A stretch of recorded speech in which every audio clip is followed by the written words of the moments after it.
오늘 우리에게 주시는 하나님의 말씀은 요한계시록 21장 1절부터 8절입니다. 제가 봉독해 드리겠습니다.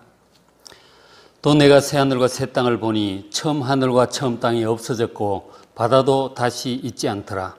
또 내가 보매 거룩한 성 새 예루살렘이 하나님께로부터 하늘에서 내려오니 그 준비한 것이 신부가 남편을 위하여 단장한 것 같더라. 내가 들으니 보좌에서 큰 음성이 나서 이르되 보라, 하나님의 장막에 사람들과 함께 있으매 하나님이 그들과 함께 계시니 그들은 하나님의 백성이 되고 하나님은 친히 그들과 함께 계셔서 모든 눈물을 그 눈에서 닦아주시니 다시는 사망이 없고 애통하는 것이나 곡하는 것이나 아픈 것이 다시 있지 아니하리니 처음 것들이 다 지나갔음이러라.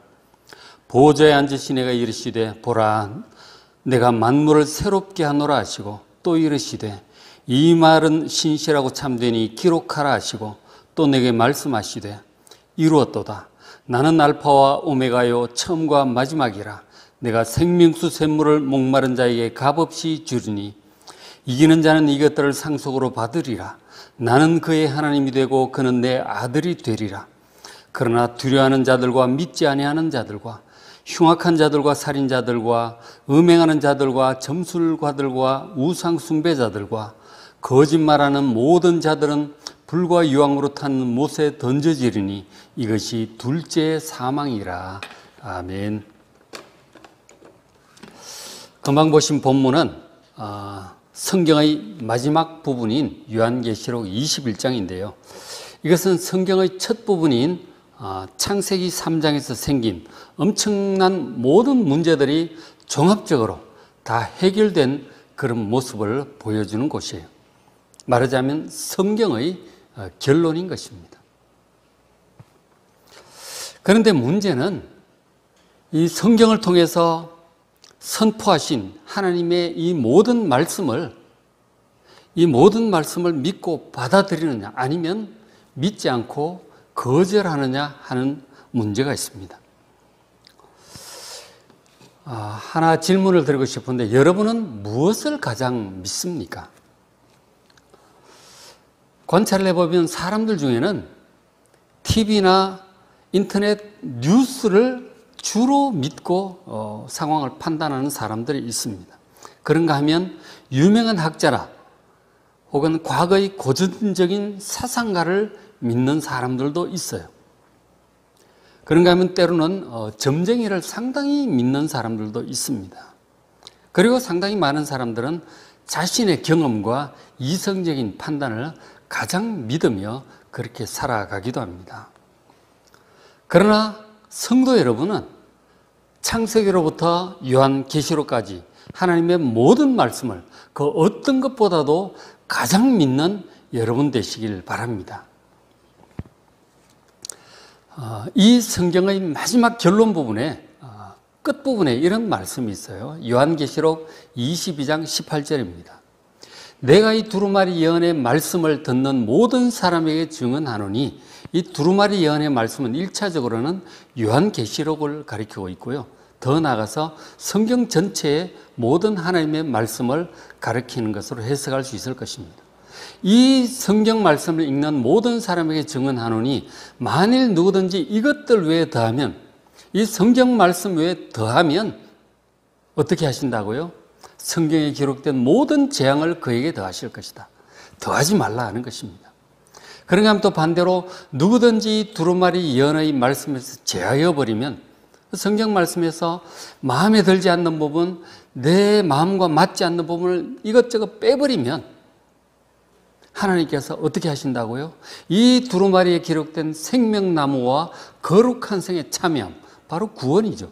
이 구원에서 제하여 버리실 것이라고 그렇게 말씀하셨습니다. 그러니까 여러분 이 성경 말씀을 창세기로부터 계시록까지 성경 말씀을 대할 때 내 인간적인 생각을 덧붙이지도 마시고 빼지도 마시고 있는 그대로 가감하지 마시고 받아들이시고 믿고 순종하시길 바랍니다. 성경 말씀을 가감하지 말고 또 다른 데서는 좌우나 우로나 치우치지 말고 있는 그대로 믿고 받아들이시고 순종하여 살아가는 여러분 되시기를 바랍니다. 자, 성경의 첫 부분인 창세기 1장부터 3장까지를 보면 우리 사람들은 원래 하나님을 닮은 모습으로 온 세상 만물을 다스리면서 에덴 동산에서 살아야 할 그런 아주 존귀한 존재들입니다. 영원히 살아야 할 그런 존재들이에요. 그러나 우리의 첫 조상들이 옛 뱀인 마귀의 미혹에 넘어가서 하나님께 반역함으로써 온갖 저주와 죽음이 이 세상에 들어왔습니다. 그러나 이제 예수님의 처음 오심, 그 초림과 다시 오심, 재림까지의 그 모든 구원 사역으로 인해서 마침내 사탄의 모든 세력이 유황불못에 떨어지고 그리고 죄로 인해서 더럽혀진 처음 하늘과 처음 땅은 없어지고 하나님 창조하신 새 하늘과 새 땅이 임할 것입니다. 그리고 하나님의 자녀들은 주님 주신 부활의 몸을 새롭게 입고 그리고 영광과 권세를 회복해서 세상 만물을 다스리며 새 예루살렘 성에서 영원히 살게 될 것입니다. 그리고 만물이 새롭게 되고 더 이상 사망도 아픈 것도 없게 될 것입니다. 바로 이것이 성경이 말씀하고 있는 구원이에요. 하나님께서 우리에게 주시고자 하는 구원은 바로 이런 것입니다. 우리가 신앙생활을 하는 목적은 하나님께서 주시는 이 구원을 받고자 하는 것입니다. 자, 그런데 적지 않은 교인들이 하나님께서 주시려는 이런 구원보다 자신이 원하는 것을 이루는데 도움이 되었으면 하는 마음으로 교회 생활을 하는 사람들이 적지 않은 것 같다 하는 것입니다. 예를 들어서 하나님께 복을 받아서 우리 자녀들이 잘 되는 것, 어려운 일이 있을 때 기도해서 하나님의 도우심을 받아 문제가 해결되는 것, 그리고 가정이 평안한 것, 그리고 하나님께 복을 받아서 하는 사업이나 직장일이 잘 되어서 성공하는 것, 그래서 물질에 부족함이 없이 풍요롭게 되는 것, 이런 것들을 우리가 소원하는 마음으로 하나님께서 이런 문제들을 좀 도와주셨으면 좋겠다는 그런 마음으로 신앙생활하는 사람들이 적지 않은 것 같습니다. 물론 이런 것들은 다 좋은 일입니다. 당연히 하나님께서 하나님의 자녀들에게 이런 부가적인 은혜들도 주십니다. 그 은혜들을 주시는 이유는 하나님을 믿고 하나님의 말씀에 순종하게 하기 위해서 이런 은혜들을 베풀긴 하십니다. 그러나 하나님께서 궁극적으로 하나님의 자녀들에게 주고자 하시는 구원은 그런 이 땅에서 우리의 문제 해결이나 축복 같은 소박한 것들만이 아니라 아까 말씀드렸던 바 영원한 새하늘과 새 땅에서 하나님의 자녀로서 왕으로서 주님과 함께 새로운 세상을 다스리게 되는 그러한 원대하고 근본적이고 완전한 것들이에요. 그것이 하나님의 구원입니다. 그런 구원에 대해서는 이 세상 어느 누구도 얘기를 하질 않아요. 오직 성경만이 그것을 우리에게 말씀을 해줍니다. 성경을 통해서만 그것을 알 수 있죠. 근데 그래서 우리가 그 성경을 통해서 그 하나님 주시려고 하는 구원에 대해서 알려고 하지 않으면 어떻게 되는 줄 아십니까? 하나님의 말씀을 잘 들어야 그 구원에 대해서 우리가 알고 소망하고 그렇게 살아갈 텐데 하나님의 말씀을 보지 않고 듣지 않으면 그냥 자기 나름대로의 생각, 성경적이지 않은 생각을 가지고 어떤 그런 이 땅의 문제들을 해결하고자 하는 그런 소원을 가지고 신앙생활을 하게 된다는 것입니다.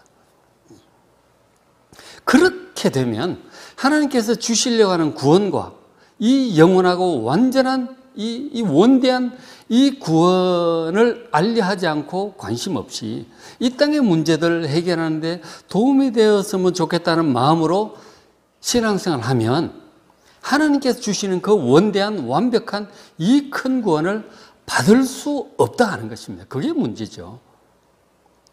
하나님께 주시려는 구원을 알고 그것을 위해서 어떻게 하라고 하시는지 말씀을 듣고 그 길을 걸어가야죠.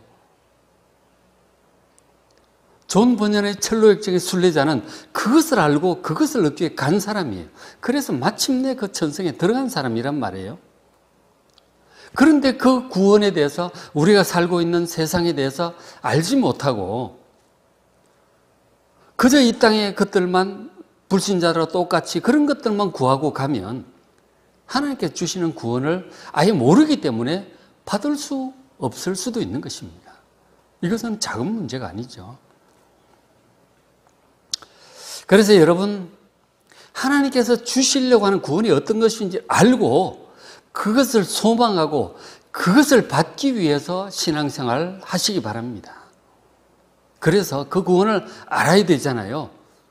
그래서 그 구원에 대해서 성경이 말씀하는 그 구원에 대해서 구도자의 마음으로 진리를 찾는 사람의 마음으로 성경을 통해서 계속 찾으시고 좀 더 알아가시고 좀 더 구체적으로 소원하며 또 그 길을 따라가는 여러분 되시기를 주의 이름으로 축원합니다. 자, 하나님께서 우리에게 주시려고 하는 이 구원에 대해서 하나님께서는 이전에도 아브라함이나 모세, 다윗과 같은 믿음의 선진들에게 많이 말씀을 하셨어요. 그것들이 이제 창세기라든가 다윗의 시편이라든가 모세오경에 여기저기 나오고 있죠. 근데 특히 하나님께서 이 구원에 대해서 이사야 선지자를 통해서 많이 말씀을 하셨어요. 그리고 선지자들을 통해서 예레미야나 에스겔, 다니엘 같은 선지자들을 통해서 이런 말씀을 많이 하셨습니다. 요즘 우리가 맥체인 성경 읽기 이사야서를 보고 있는데 특별히 이제 내일부터 이사야 40장이 시작이 돼요. 그 이사야서 뒷부분에 이런 말씀이 굉장히 많이 나옵니다. 그래서 이사야 선지자를 통해서 하신 말씀을 한두 군데 보면 이사야 9장 6절에 하나님께서 우리에게 주시려고 하는 구원을 누구를 통해서 이루시느냐 하는 것이죠. 바로 이분을 통해서. 자, 이는 한 아기가 우리에게 낳고 한 아들을 우리에게 주신 바 되었는데 바로 저 아기, 저 남자, 저 사람을 통해서 이루실 거라고 하셨어요. 자, 그 사람은 그의 어깨는 정사를 메었고 정사를 메었다고 하는 것은 정치, 통치를 하는 사람이다. 다스리는 사람이다 하는 것이죠. 그분이 모든 것을 컨트롤하고 다스리셔서 우리에게 구원을 가져올 것입니다. 자, 그의 이름은 기묘자라, 모사라, 전능하신 하나님이라고 불릴 것입니다. 그러니까 그분은 신성이 있으심으로 하나님이라고 불릴 것입니다. 바로 하나님의 아들이시죠. 그리고 또 그분은 7절에 다윗의 왕좌에 그의 나라에 군림하여 영원히 다스릴 분이십니다. 그러니까 다윗의 후손으로 왕으로 오실 분이에요. 이 정도 되면 저분이 누군지를 아시겠죠. 바로 이 구원자 메시아를 가리키고 있습니다. 하나님의 아들인 저 메시아를 통해서 하나님의 이 구원을 이루실 것이라고 말씀하십니다. 저 메시아를 보내셔서 저 일을 이루게 하기 위해서 누가 열심히 일을 하시는가? 7절 끝에 보니까 만군의 여호와 열심히 일을 이루시리라 그러시죠. 하나님께서 참 아담의 타락 이후로부터 막 노아 홍수 시대를 거치고 아브라함을 택하시고 모세를 통해 이스라엘 백성들을 출애굽시켜 가나안 땅으로 인도하시고 그런 주 일들 이사야 선지자를 통해서 말씀하시고 당시 아수르나 바벨론 등 세상의 모든 나라를 다스리시는 하나님의 그 모든 열심을 통해서 결국은 저 메시아를 보내시고 메시아를 통해서 저 구원을 이루어 가실 것이라고 이미 이사야를 통해서 말씀을 하셨어요. 그 메시아를 통해서 이루실 것이다 하는 것이죠. 그리고 또 하나님께서 이사야 선지자를 통해서 계속 이사야서 끝부분에 이렇게 말씀을 하셨습니다. 보라, 내가 새 하늘과 새 땅을 창조할 것이다. 우리는 성경을 잘 읽지 않는 분들은 새 하늘과 새 땅이 요한계시록 21장에 처음 나오는 줄 아시죠? 그런 하나님께서 예수님 이전 700년 전에 이미 이사야를 통해서 이미 말씀을 하셨어요. 보라, 나는 여호와 하나님이십니다. 내가 새 하늘과 새 땅을 창조할 것이다. 지금 사람들이 살고 있는 이 처음 하늘과 처음 땅이 아니라 새 하늘과 새 땅을 창조할 것이다 라고 말씀을 하셨어요. 그리고 끝부분에 보라, 내가 예루살렘을 즐거운 성으로 창조할 것이다. 새 예루살렘 성을 창조할 것이라고 하나님 말씀을 하셨어요. 저기서 영원히 하나님의 자녀들이 기뻐하며 즐거워하게 될 것이라고, 영원히 기뻐하며 즐거워하게 될 것이라고 말씀을 하셨습니다. 하나님께서 메시아를 통해서 궁극적으로 이루실 곳은 바로 저 새하늘과 새 땅입니다.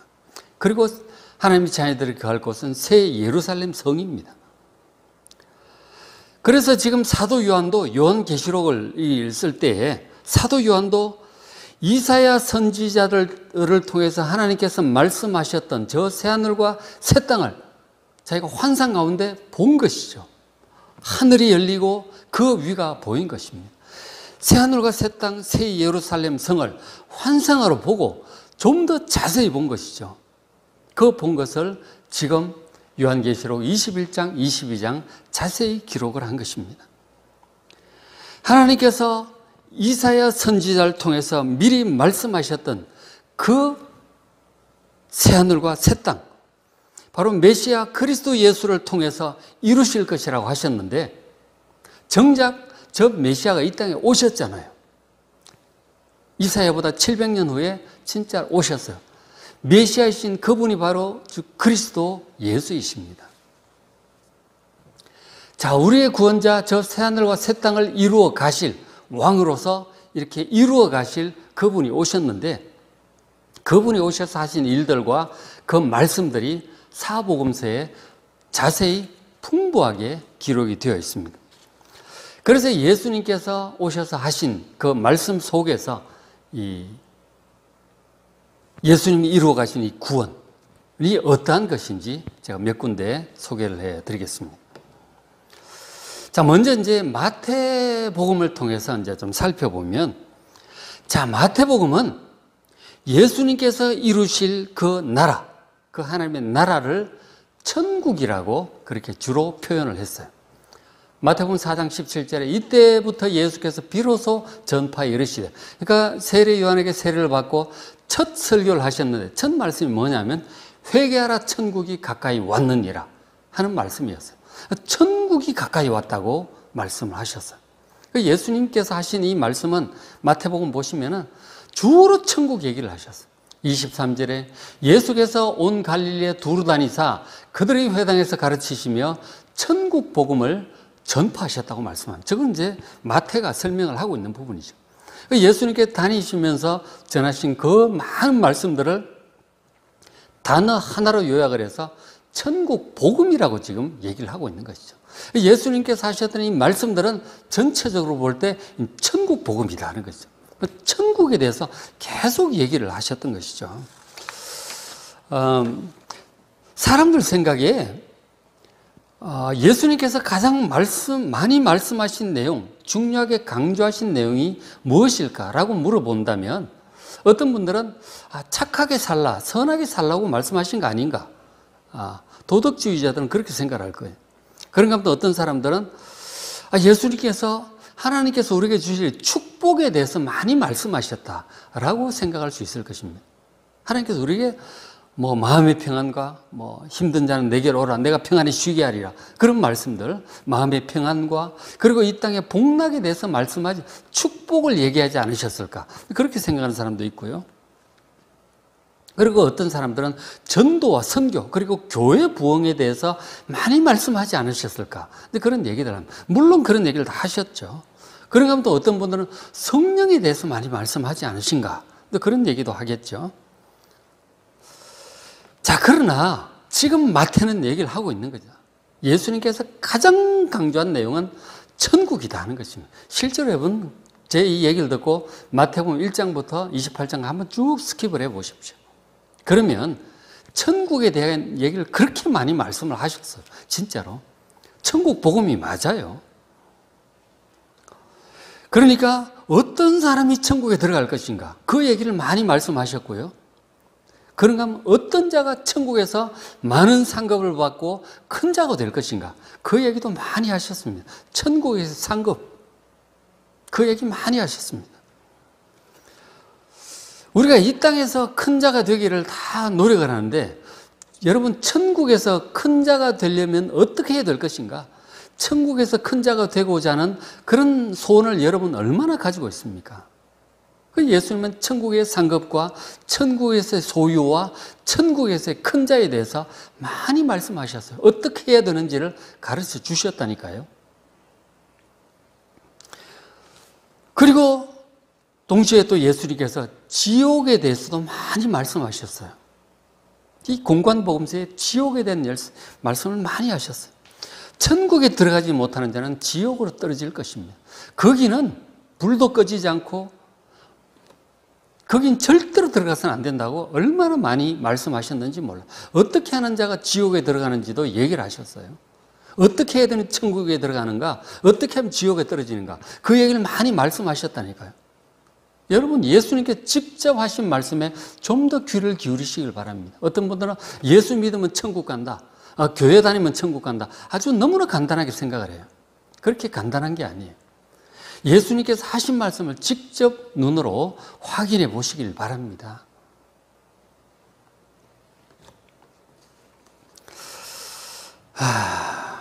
그래서 이 예수님께서 천국에 대해서 그렇게 많이 말씀을 하셨어요. 그래서 천국 복음이라고 얘기를 하고 있는 것이죠.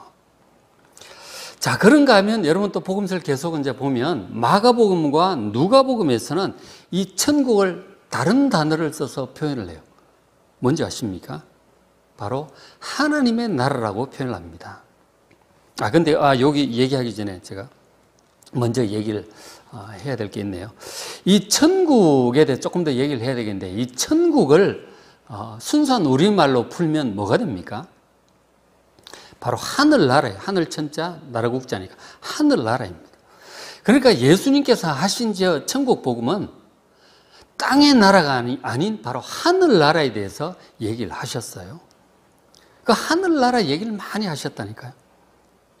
그런데 우리 사람들은 주로 관심을 가진 것이 하늘나라는 그냥 죽어서나 갈 것으로 생각하고 멀찌감치 접어두고 땅의 나라에 대해서 주로 많이 생각에 잠겨 있는 것이 아닌가, 그렇게 여겨집니다. 그러니까 아까 말씀드렸던 자녀들의 문제라든가 건강 문제, 사업의 번성과 물질 축복, 그리고 더 나아가서 마음의 평안도 그런 거예요. 마음의 평안, 혹은 명예로운 삶과 권력, 혹은 우리가 이제 많이 강조하는 정의로운 사회 구현.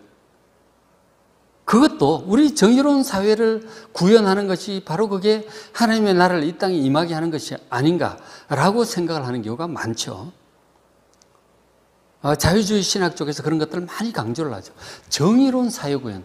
그것이 하나님의 나라를 이 땅에 임하게 하는 것이다. 라고 이제 그렇게 얘기를 하죠.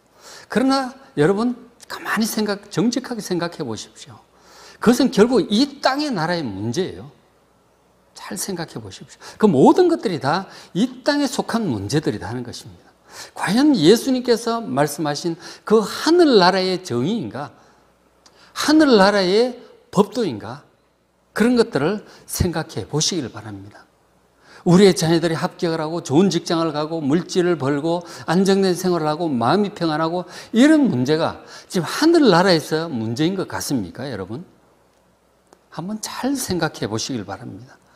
과연 예수님께서 말씀하신 그 하늘나라와 우리가 관심을 가지고 있는 땅의 나라의 문제를 잘 비교를 해보시고 이 땅의 나라보다 예수님 말씀하신 그 천국, 하늘나라에 대해서 더욱 많은 관심을 가지고 신앙생활 하시고 말씀을 듣고 성경을 읽는 여러분들 되시길 바랍니다.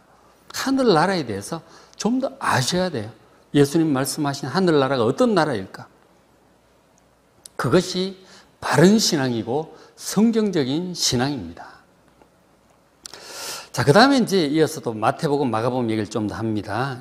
여기서는 천국을, 하늘나라를 하나님의 나라라고 표현을 했어요.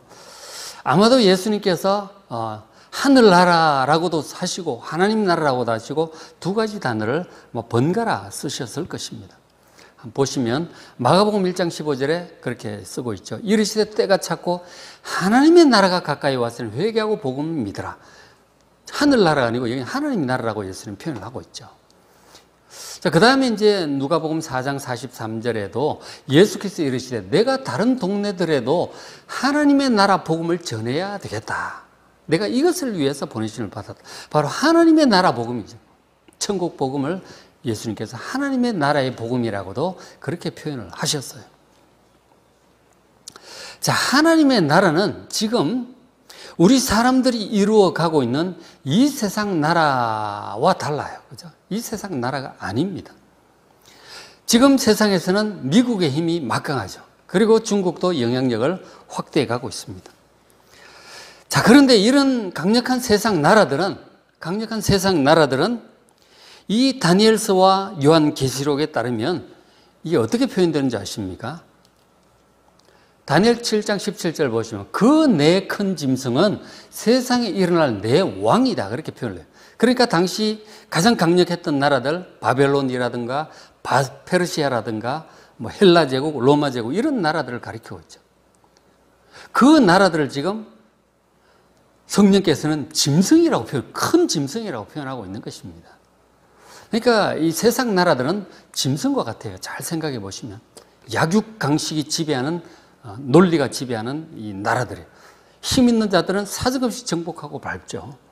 힘이 연약한 나라들은 뭐 존재하기가 어렵습니다. 옛날 과거에 특별히 고대 역사들을 보면 힘 있는 나라는 사정없이 이웃 나라를 짓밟습니다. 힘이 약한 나라는 죽는 약육강식의 나라. 그래서 짐승이라고 표현하고 있습니다. 오로지 힘만이 존재하는 것이죠. 그것이 세상 나라들이라는 사실을 여러분들 아셔야 됩니다. 자, 그렇게 되는데 지금 예수님께서는 저 세상 나라의 문제가 아니라 지금 하나님의 나라를 전하러 오셨단 말이에요. 그것은 하늘나라라고도 지금 표현이 되고 있잖아요. 이 차원이 다른 나라예요. 이 하나님의 나라, 하늘나라는. 그래서 여러분, 이 세상 나라의 일들에만 너무 그렇게 몰입되어 살아가지 마시고, 뭐 미국과 중국 관계가 어떻고, 뭐 정치가 어떻고, 물론 다 중요한데 그런 것들보다 더 많은 관심을 하나님의 나라에 두시길 바랍니다. 세상의 그런 나라들보다 하나님의 나라에 관심을 두시길 바랍니다. 하나님께서 이루어가고 계시는, 그리고 예수님께서 이루어가고 계시는 하나님의 나라에 더욱 관심을 가지고 그 나라가 임할 것을 위하여 기도하고 기대하며 살아가시길 바랍니다. 자, 하나님의 나라가 결국은 이제 임할 텐데 어떤 모습으로 다가올지 예수님께서 친히 이렇게 말씀을 하셨어요. 자, 누가복음 21장 26절에 저 31절 끝에 보면 하나님의 나라가 가까이 온 줄 알라고 그러셨죠. 언제 어떤 모습으로 가까이 오느냐? 그 26절 한번 보십시오.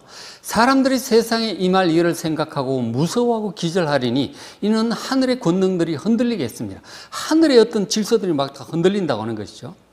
자, 더 나아가 27절에 그때에 사람들이 인자가 예수님이 구름을 타고 능력과 큰 영광으로 오는 것을 보게 될 것이다. 어떤 장면입니까? 바로 예수님 재림의 장면을 묘사하고 있죠. 누가복음 21장, 그리고 마태복음 24장 이런 내용들이죠. 예수님의 종말에 관한 예수님의 예언의 말씀들이에요. 재림에 관한 말씀들을 하고 있는데 그런 모습으로 하나님의 나라가 우리에게 임한다고 하는 것입니다. 이 땅에. 이 땅의 하나님 나라는 예수님의 재림과 함께 온전하게 임하게 됨을 믿으시기 바랍니다. 그러니까 예수님의 재림으로 임할 저 하나님의 나라를 바라보며 온전히 임할 실현될 저 나라를 바라보며 여러분 신앙생활을 하시길 바랍니다. 그래서 마침내 임하는 하나님의 나라의 모습은 바로 성경 맨 뒤 결론 부분에 해당하는 오늘 본문 요한계시록 21장에 나오는 새하늘과 새 땅이에요. 자, 21장 1절에 또 내가 새하늘과 새 땅을 보니 처음 하늘과 처음 땅이 없어졌고, 지금 사도 요한이 보는 것이죠. 환상 중에 하늘이 열리고 보니까 새하늘과 새 땅을 보는 것입니다. 하나님께서 보여주셨어요. 새하늘과 새 땅. 처음 하늘과 처음 땅, 지금 우리가 살고 있는 처음 하늘과 처음 땅이 없어졌어요. 그리고 새 하늘과 새 땅이 임했어요. 그리고 또 2절에 보니까 거룩한 성, 새 예루살렘 성이 하늘로부터 내려옵니다. 그리고 더 나아가서 5절에 하늘과 땅뿐만 아니라 만물을 새롭게 하셨어요. 5절에 보좌에 앉으신 이가 이르시되 보라 내가 만물을 새롭게 하노라. 만물까지 모든 것들을 새롭게 하십니다.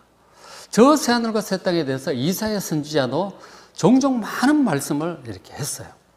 보면은 그곳에서는 사람들이 수명이 나무의 수완과 같을 것이다. 사자와 어린 양이 함께 논일고 어린아이가 독사구리에 손을 집어넣어도 뱀이 물지를 않는다. 더 이상 전쟁도 없고 그런 말씀들, 사막이 변하여 막 백합화 피는 곳이 될 것이고 뭐 이런 말씀들, 이 전부 새하늘과 새 땅을 묘사하고 있는 부분들이죠.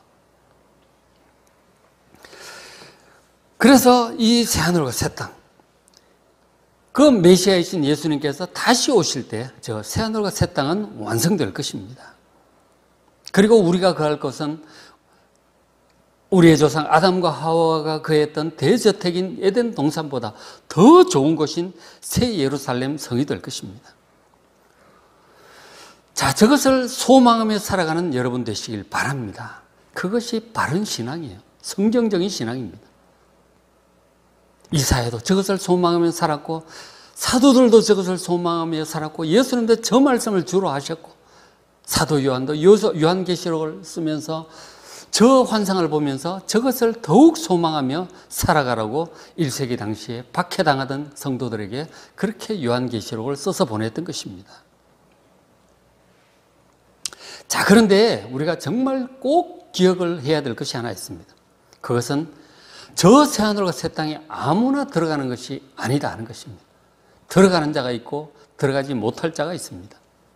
21장 7절 보시면, 자, 누가 들어간다고요? 이것들 상속한다고요? 바로 이기는 자가 이것들을 상속할 것이다. 새하늘과 새 땅과 모든 새 예루살렘 성, 새롭게 된 모든 만물, 부활의 몸과 영생, 이런 것들을 이기는 자가 상속받게 될 것이라고 말씀을 합니다. 자, 8절. 자, 그렇게 못하는 사람들이 있는데, 그러나 그렇지 못하는 사람들이 있어요. 상속받지 못하는 자들, 두려워하는 자들, 믿지 아니하는 자들, 하나님을 믿지 않고 예수를 믿지 않는 자, 그 말씀을 믿지 않는 자들이죠. 못 들어갑니다. 흉악한 자들, 살인자들, 음행하는 자들, 점술가들, 우상 숭배자들, 이런 흉악한 자들도 하나님을 섬기는 자라면 저렇게 하지 않죠. 그 하나님 섬기지 않는 사람의 가장 두드러지게 드러나는 모습이 저런 모습들이죠. 그 다음 거짓말하는 모든 자들이 또 못 들어가는데, 저는 조금 설명이 필요합니다. 거짓말하는 자들이라고 하는 것은 그냥 단순히 생활 속에서 조그만 거짓말, 그것이 아닙니다. 저것은 진리이신 이 하나님 말씀을 호도하고 반대되는, 다르게 헷갈리게 만드는, 미혹하는 그런 모든 세상적인 거짓 사상들을 가리키고 있는 것입니다. 하나님의 말씀과 다른 얘기를 하는 모든 거짓 사상들, 그런 사상들을 만들어내고 퍼뜨리는 자들, 그리고 그것을 믿고 따른 자들은 새하늘과 새 땅에 들어가지 못하는 것입니다. 오히려 그런 자들은 어디에 떨어지는가? 불과 유황으로 타는 못에 던져질 것이라고 말씀합니다. 이것이 둘째 사망입니다. 우리가 육신이 한번 죽는 것 첫째 사망이고, 그리고 이제 주님께서 다시 재림하실 때 저 심판을 통해서 저런 사람들은 둘째 사망, 유황 불못에 떨어지는 둘째 사망을 겪게 될 것입니다. 그래서 구원받는 하나님의 자녀들은 첫째 사망은 우리가 한 번 죽는 것을 사람에게 정하신 것이니까 그렇게 되지만, 그러나 복음을 믿고 하나님을 믿고 성경적인 바른 신앙을 통해서 믿음을 따라 준행하여 살아간 자들은 둘째 사망에 떨어지지 않고 새하늘과 새 땅에 들어가게 될 줄로 믿습니다. 자, 그래서 이기는 자가 되어야 될 것이다. 그럼 뭐에 이기라고 하는 것입니까? 이기는 자에 대해서 요한계시록 많이 말씀을 해주고 있어요. 특별히 앞에 요한계시록 2장 3장에 보면 예수님께서 이 땅의 교회들을 심판하시는 장면들이 나옵니다. 당시 소아시아에 있는 7교회를 심판을 하시는데 교회들마다 잘하는 게 있고 잘못하는 게 있죠. 그러니까 책망도 하고 격려도 하셨는데, 우리를 향해서도, 우리도 이제 그런 어떤 각각 섬기고 있는 교회들이 그런 어떤 모습 중에 하나이겠죠. 그런 교회들 평가를 하시고 나서 끝에 꼭 예수님께서 하신 말씀이, 이기는 자는 이것, 내가 그에게 뭐 생명나무 열매를 먹게 할 거라든가, 뭐 하나님의 나라의 기둥이 되게 할 거라든가, 새 예루살렘 들어가게 할 거라든가, 둘째 사망 해를 받지 않게 할 거라든가, 이런 말씀을 하셨어요. 거기에 한번 잘 보시면 어떻게 해야 이기는 자가 되는 것인가 하는 것을 또 많이 볼 수가 있죠. 하여간 이 성경을 보면 이기는 자에 대한 말씀이 많아요. 한 군데만 더 보고 말씀을 마무리합니다. 사도 바울 같은 경우는 이기는 자였어요. 이기는 자였는데 지금 디모데후서 4장 7절은 죽기 직전에 마지막 유언의 편지를 쓰고 있는 겁니다. 그래서 말하기를 나는 선한 싸움을 싸우고 나의 달려갈 길을 마치고 믿음을 지켰으니, 그러니까 사도 바울은 선한 싸움을 싸우고 이겼다고 하는 것입니다.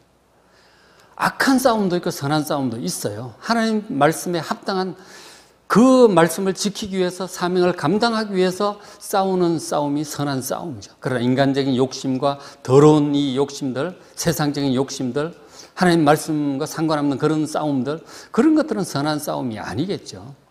하나님 말씀을 믿고 순종하여 싸우는 그 길에서 싸우는 모든 싸움들이 선한 싸움이 될 것입니다. 믿음을 지키고, 어떤 사람은 믿음을 지키기 위해서 순교도 하고요. 어떤 사람은 믿음을 지키기 위해서 손해를 보기도 하고, 어떤 사람은 많은 수고를 하기도 합니다. 어쨌든 하나님께서 우리에게 명하신 바가 선한 싸움을 끝까지 싸워 이기는 여러분 되시길 바랍니다. 그리고 그렇게 해서 사도 바울은 달려갈 길 사명을 마치고 끝까지 믿음을 잘 지켰어요. 이기는 자가 된 것이죠. 지금 죽기 직전에 저런 말을 여러분도 할 수 있길 바랍니다. 그게 후회 없는 인생이죠. 그렇게 이겼으니 8절 이제후로는 나를 위하여 의의 면류관이 예비되어 있다고 참 당당하게 그렇게 말씀을 하고 있습니다. 끝까지 했고, 그리고는 이제 며칠 안 돼서 사도 바울은 끌려나가서 로마의 그 단두대에서 목이 잘려서 순교를 하게 됩니다. 그리고는 주님께로 그 영혼이 올라가 주님께로부터 잘하였도다 착하고 충성된 종아, 네가 작은 일에 충성하였으니 많은 것으로 너희에 맡기리라, 그런 위로와 상급을 받았을 것으로 믿습니다. 자, 성도 여러분, 사도 바울을 본받아서 우리도 정말 예수님 말씀을 잘 듣고 이 땅의 나라가 아니라 하늘나라의 소망을 두시고 세상 나라의 어떤 권력을 더 얻기 위해서가 아니라 하나님의 나라에서 더 큰 자가 되고 더 큰 상급을 받기 위해서 사도 바울처럼 선한 싸움을 싸우며 사명을 잘 감당하고 믿음을 지키고 완수하는 그러한 우리가 될 수 있도록 기도하며 믿음과 소망과 사랑으로 나아가는 여러분 되시기를 주의 이름으로 축복합니다. 기도합니다. 하나님 아버지, 참으로 감사합니다. 하나님께서 성경을 통하여 우리에게 주신 바 이 구원이 어떠한 것임을 오늘 말씀을 통해서 깨닫게 하심을 감사합니다. 이사야 선지자를 통하여 자세히 예고하셨고 예수님께서 오셔서 말씀하시고 십자가와 부활로 이루셨던 그 구원, 그리고 지금 하늘 보좌 우편에서 다스리며 이루어가고 계시는 그 구원, 그리고 다시 재림하심으로 완성하실 그 새하늘과 새 땅을 소망하며 살아가는 저희들 되게 하여 주시옵소서. 우리 주 예수 그리스도의 이름으로 기도드리옵나이다. 아멘.